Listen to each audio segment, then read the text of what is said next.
awkward, but we're gonna talk about sex ed.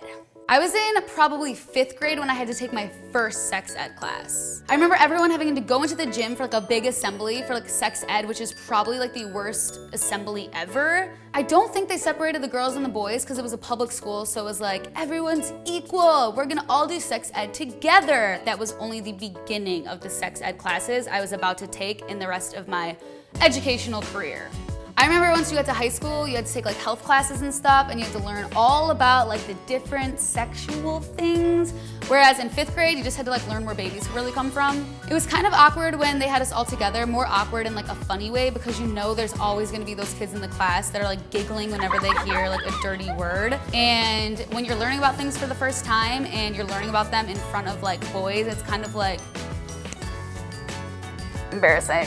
My parents unfortunately did not get the chance to really teach me about the birds and the bees because I found out from a friend. She didn't exactly tell me how the magic happened. She kind of stretched the truth a little bit, so naturally I freaked out to my mom and I was like, "You and Dad do that?" So my friend got in a little bit of trouble, but then she later had to explain to me where babies really come from, and I was still pretty crushed.